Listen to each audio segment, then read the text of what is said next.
Prime time या बुलेटिनची सुरुवात आपण करणार आहोत पंतप्रधान नरेंद्र मोदींच्या आजच्या मुंबई दौऱ्यापासून। पंतप्रधान मोदींनी मुंबईच्या दौऱ्यातून पालिका निवडणुकीचं रणशिंग फुंकलंय। मोदींनी यावेळी अनेक प्रकल्पांचं उद्घाटन केलं। मोदींनी मुंबईकरांना मेट्रोचं सर्वात मोठं गिफ्ट दिलं। पंतप्रधान नरेंद्र मोदींनी सामान्य माणसाप्रमाणे मुंबई मेट्रोची तिकीट काढून सफर केली। यावेळी मोदींनी मुंबईकरांशी संवाद साधला। मेट्रो प्रवास करून अनेक सर्वसामान्यांच्या भेटीसाठी मोदींनी यावेळी भेटी घेतल्या, त्यांच्याशी संवाद साधला आणि त्याचबरोबर त्यांच्याकडून काही अपेक्षा सुद्धा जाणून घेतल्या। तर दुसरीकडे सर्वसामान्य महिलांशी संवाद साधत त्यांनी सरकारबद्दल काय वाटतं हे जाणून घेतलं। पण सगळ्यांचं लक्ष वेधलं ते कामगारांसोबतच्या संवादामुळे। मोदींनी मेट्रो कामगारांशी संवाद साधत संपूर्ण मेट्रोबाबतची माहिती घेतली। तर मोदींनी मुख्यमंत्री एकनाथ शिंदे आणि फडणवीसांसोबत दिलखुलास संवाद साधला। यावेळी हास्याच्या कारंजाही उडाल्या।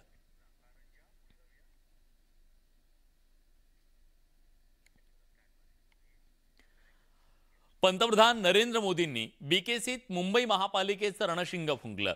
मुंबई महापालिकेत भाजपची सत्ता आली तर मुंबईचा विकास गतीनं होऊ शकेल असं मोठं वक्तव्य मोदींनी केलं। मुंबईच्या विकासासाठी निधीची कमतरता येऊ देणार नाही असं आश्वासन सुद्धा मोदींनी राज्यातल्या जनतेला दिलं। राज्यातल्या डबल इंजिन सरकारवर जनतेला विश्वास आहे। राज्यातल्या डबल इंजिन सरकारमुळेच मुंबईचा कायापालट होणार असल्याचा विश्वास मोदींनी बोलून दाखवला। यावेळी बोलताना महाविकास आघाडी सरकारवर सुद्धा त्यांनी नाव न घेता टीका केली। महाविकास आघाडीच्या काळात महाराष्ट्राचा विकास रखडला होता असा घणाघातही मोदींनी केला। दरम्यान पंतप्रधान नरेंद्र मोदींनी मुंबई दौऱ्यात वेगवेगळ्या विकास कामांचं उद्घाटन आणि भूमिपूजन केलं। मुंबईच्या विकासाशी संबंधित 38,000 कोटींच्या विकास कामांचं उद्घाटन आणि भूमिपूजन मोदींच्या हस्ते पार पडलं।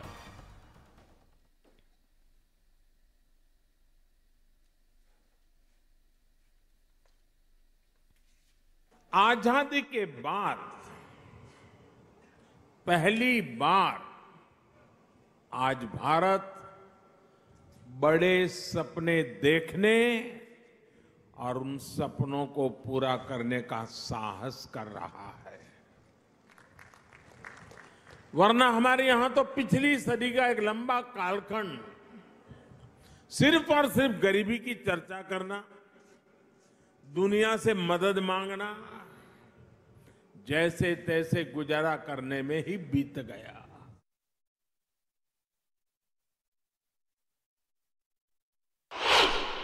मुंबई के विकास में स्थानीय निकाय की भूमिका बहुत बड़ी है।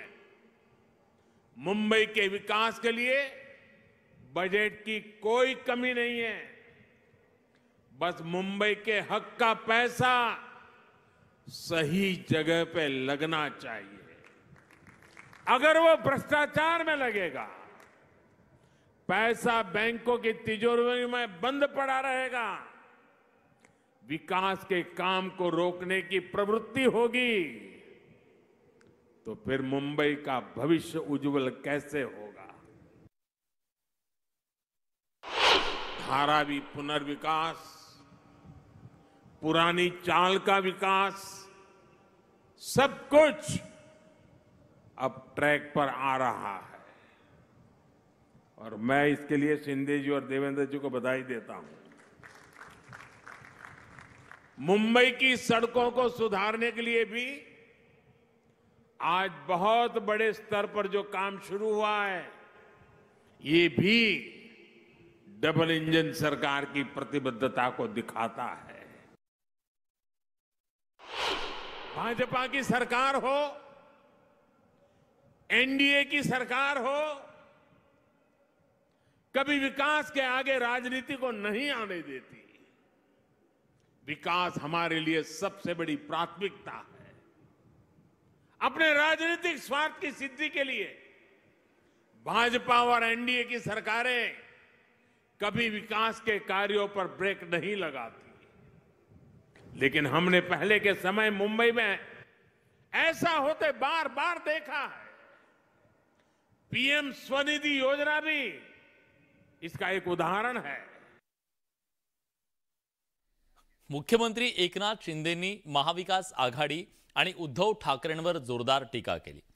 काही लोकांची इच्छा होती की हा कार्यक्रम मोदींच्या हस्ते होऊ नये, पण नियतीसमोर कोणाचंही चालत नाही असा खोचक टोला मुख्यमंत्री एकनाथ शिंदेंनी ठाकरेंना लगावला।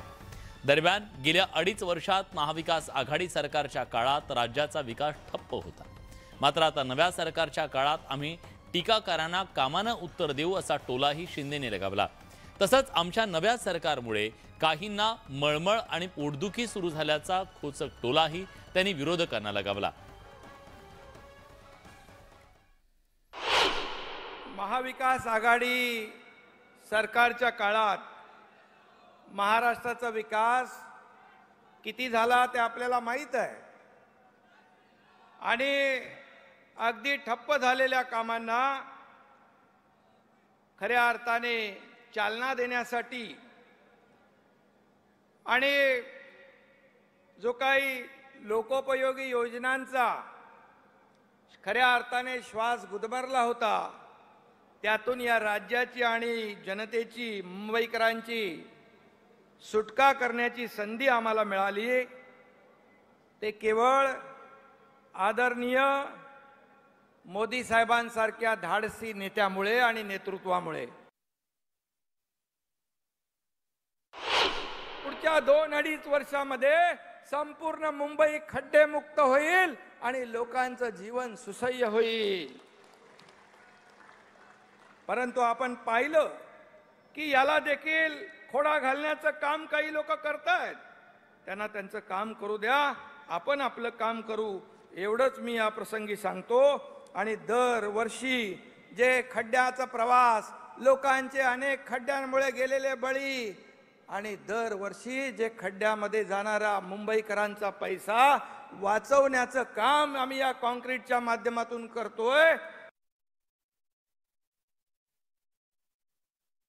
हे सर्व जे आपण करतोय त्यामुळे सगळ्यांच्या पोटदुखी उठली आहे, मळमळ सुरू झाली आहे, पायाखालची वाळू सरकली आहे, छातीत धडकी भरली आहे। जर 6 महिन्यात हे सरकार एवढं काम करू शकतं तर पुढच्या 2 वर्षात काय होईल? आणि म्हणून याचा सगळ्यांना त्रास होतो आहे।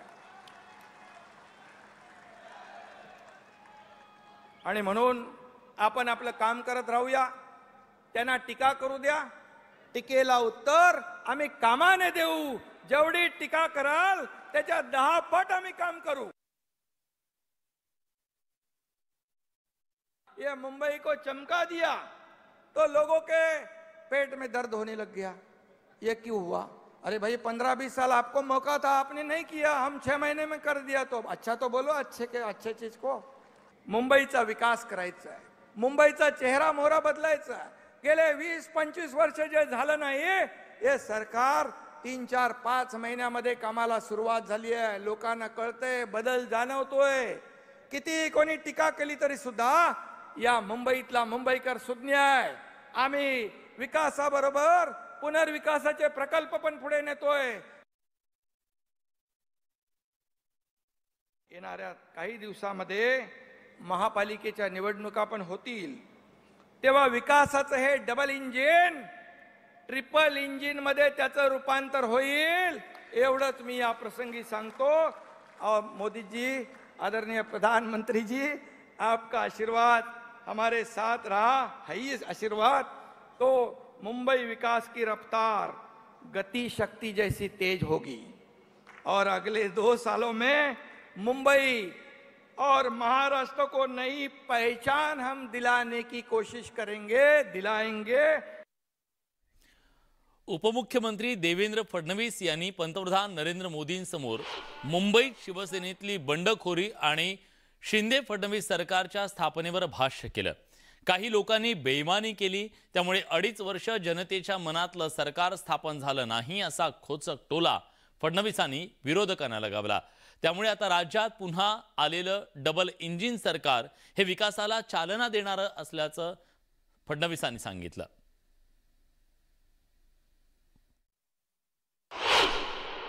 मुझे याद है 2019 में आपने यहां से ही कहा था कि 5 साल की डबल इंजन सरकार ने महाराष्ट्र को बदला है, और फिर एक बार डबल इंजन की सरकार लाइए। आपके शब्द पर विश्वास रख के महाराष्ट्र की जनता ने डबल इंजन की सरकार लाई, लेकिन कुछ लोगों ने बेईमानी की, इसलिए 2.5 साल जनता के मन की सरकार नहीं बन पाई। लेकिन बाला साहब ठाकरे जी के सच्चे अनुयायी एकनाथ शिंदे जी ने हिम्मत की और आपके आशीर्वाद से फिर एक बार महाराष्ट्र में महाराष्ट्र के जन जन के मन की सरकार यहां पर तैयार हुई और फिर एक बार महाराष्ट्र विकास की दृष्टि से जोरों से भागने लगा। आज कई कार्यक्रमों का उद्घाटन, भूमि पूजन हम करने वाले हैं, लेकिन इसमें सबसे महत्वपूर्ण अगर कोई चीज होगी तो प्रधानमंत्री स्वनिधि का कार्यक्रम। राजनीति कैसी होती है? किसी ने प्रश्न पूछा कंक्रीट के रोड क्यों बनाते हो? वो इसलिए बना रहे कि 4 साल पहले जब हमने मुंबई के रास्तों का परीक्षण किया था तो ध्यान में आया कि इन रास्तों में नीचे की लेयर ही गायब है। इस प्रकार का भ्रष्टाचार, हर साल वही रास्ते। अब हमने तय किया नहीं, ऐसे रास्ते बनाएंगे 40 साल एक गड्ढा भी उस रास्ते पर नहीं पड़ेगा। और मुख्यमंत्री जी ने निर्णय लिया, उसका भी शिलान्यास आज प्रधानमंत्री जी कर रहे। कोविड काळातलं कंत्राट घोटाळा प्रकरणी ईडीकडून चौकशी करण्यात आलेले मुंबई महापालिकेचे आयुक्त इक्बाल सिंग चहल यांच्या कामाचं मुख्यमंत्री एकनाथ शिंदेंनी कौतुक केलंय। G20 परिषदेच्या निमित्तानं चहल यांनी मुंबईत चांगलं काम केलं अशी स्तुती मुख्यमंत्री एकनाथ शिंदेंनी पंतप्रधान नरेंद्र मोदी आणि उपमुख्यमंत्री देवेंद्र फडणवीस यांच्या समोर केली।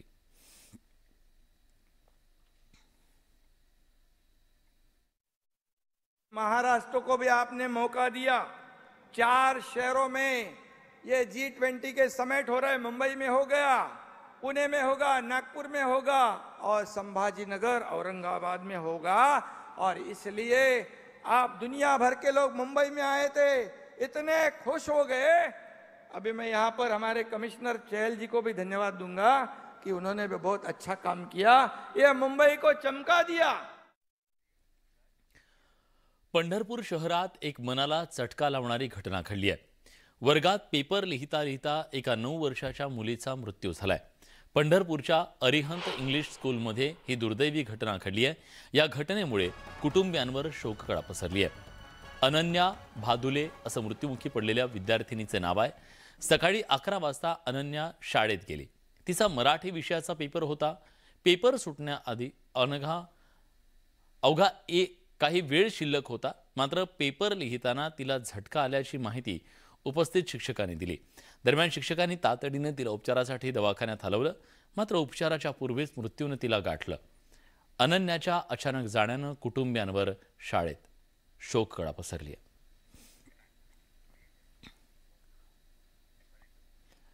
मोबाईल आणि हेडफोनचं वेड युवा पिढीचा जीव घेत आहे। हेडफोन लावून रेल्वे रूळ ओलांडणाऱ्या आरती गुरव या विद्यार्थिनीचा रेल्वे खाली येऊन मृत्यू झालाय। आरतीला वाचवण्यासाठी अनेकांनी ओरडून आवाज दिला, पण हेडफोनमुळे आवाज तिच्या कानापर्यंत पोहोचलाच नाही। तिचा जीव गेला। हेडफोनमध्ये मृत्यूचं गाणं, रेल्वे रूळ ओलांडताना घात,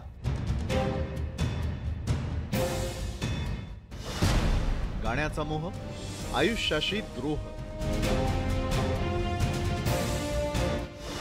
तरुणाईला मोबाईलचा जीव घेणा विळखा।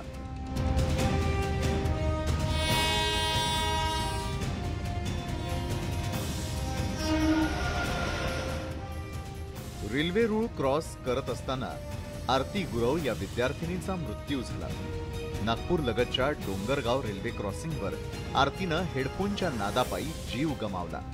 मोबाईलवर बोलत आरती रूळ ओलांडत होती, तितक्यात येणारी रेल्वे इतरांना दिसली। त्यांनी मोठ्यानं आरतीला आवाजही दिला, मात्र हेडफोनमुळे आवाज तिच्या कानावर पोहोचलाच नाही आणि रेल्वे खाली येऊन आरतीचा मृत्यू झाला। आरतीच्या कानात हेडफोन नसता तर हा अपघात टळला असता। आजकालच्या तरुणाईला हातात कायम मोबाईल आणि कानात हेडफोन का हवा असतो, हा प्रश्न आता सगळेच विचारतायत. हे असे ॲक्सिडेंट वगैरे खूप होत आहेत ना, ते कानामध्ये जे हेडफोन्स वगैरे लावता आपण, त्याच्यामुळे खूप दुरुपयोग वगैरे होत आहे. त्याच्यामुळे खूप सारे ॲक्सिडेंट्स वगैरे झाले आहेत, तर आपल्या काळजी वगैरे घ्यायला पाहिजे तशी. त्या साऊंड बी चांगलं वाटते म्हणून, आणि त्याच्याने काही प्रॉब्लेम बी नाही. अगर आपला काही गरजेचं काही ऐकायचं राहिलं ते पण चांगल्याने ऐकू शकतो आपण. आणि जरूर नाही की सगळेजण म्हणजे इयरफोन वापराल, पण कमी आवाजात वापरा. जास्त आवाज फुल आवाज करणं जरुरी नाही. मोबाईल सोशल मीडियाचा मोठा फायदा आहे, मात्र याचं व्यसन घातक ठरत आहे. मोबाईलच्या विळख्यातून सुटका करून घेण्याचं मोठं आव्हान तरुणाईसमोर निर्माण झालंय. त्यांच्यामध्ये स्वतःची आयडेंटिटी ही कुठेतरी या वस्तूंमध्ये शोधत असतात. त्याच्यामुळे मोबाईल आहे, हेडफोन्स आहेत, बाईक आहेत, या गोष्टींची क्रेज असते आणि त्यातनं ती आयडेंटिटी स्वतःची ती एक्सप्रेस करायचा प्रयत्न करत असतात. दुसरं एक इंटरेस्टिंग अँगल याच्यात असा आहे जो आमच्या लक्षात येतो की ज्या लोकांना सोशल एन्झायटी असते ते लोकांची इंटरॅक्शन टाळण्यासाठी त्या मोबाईलमध्ये डोकं घालून बसत असतात किंवा हेडफोन घालून ते गाणी ऐकत असतात. म्हणजे आपल्याला लोकांशी बोलायची गरज पडणार नाही असं होऊ शकतं. मोबाईल आणि हेडफोन वापरताना सर्वांनीच भान राखण्याची गरज आहे. रस्त्यावरून चालताना आणि रेल्वे रूळ ओलांडताना हेडफोन कटाक्षानं टाळायलाच हवेत, कारण हेडफोनमुळे इतर वाहनांचा आवाज येत नाही. तरुणांनी त्यांची सवय बदलली तर त्यांचा प्रवासही सुखरूप व्हायला मदत होईल. Bureau report, news 18 Lokmat. अभिनेत्री राखी सावंतची पोलिसांनी मुक्तता केली आहे. शर्लिन चोप्राच्या तक्रारीवरून राखी सावंतला पोलिसांनी अटक केली. राखी सावंतच्या विरोधात शर्लिन चोप्रानं मानहानीचा खटला दाखल केला होता. त्या प्रकरणी पोलिसांनी ही कारवाई केली. शर्लिन चोप्रा सोबत पंगा, राखीला पंगा पडला महागात. व्हिडिओ व्हायरल केल्याप्रकरणी कारवाई. मॉडेल आणि अभिनेत्री शर्लिन चोप्राचे आक्षेपार्ह व्हिडिओ आणि फोटो व्हायरल करणं राखी सावंतला महागात पडलंय. साजिद खान प्रकरणावरून राखी आणि शर्लिन आमने सामने आल्या होत्या. त्यांच्यातला हा वाद इतका वाढला की अखेर पोलीस स्टेशनमध्ये 9 नोव्हेंबरला तक्रार करण्यात आली. शर्लिन चोप्रा साजिद खानच्या विरोधात होती, तर राखी सावंतनं साजिद खानची बाजू घेतली होती. मी टू प्रकरणावरून शर्लिननं साजिदवर आरोप केला होता. साजिद खानचा बिग बॉस मध्ये समावेश करायला शर्लिननं विरोध केला होता. त्यानंतर राखीनं शर्लिनचे व्हिडिओ व्हायरल केले होते. मेरी लड़ाई यौन शोषण के खिलाफ है. मेरी लड़ाई यौन शोषण करने वालों के खिलाफ है.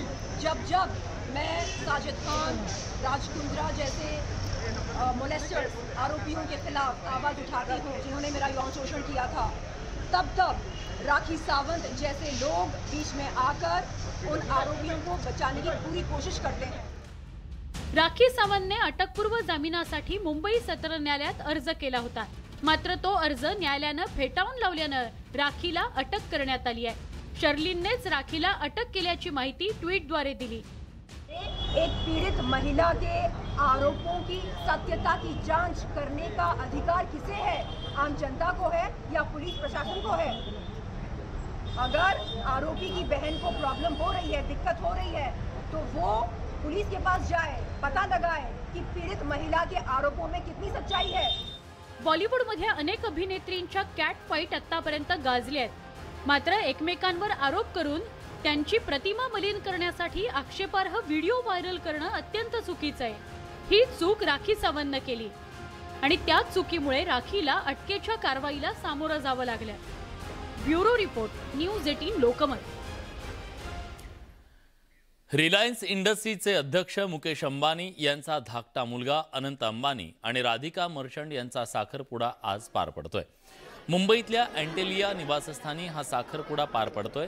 या साखरपुड्याला अनेक मान्यवर उपस्थित आहेत.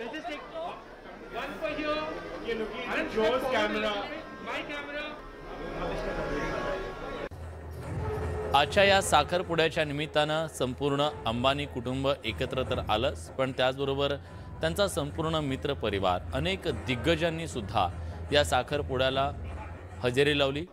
अतिशय विधिवत अशा पारंपरिक पद्धतीनं अनंत आणि राधिकाचा हा साखरपुडा पार पडला.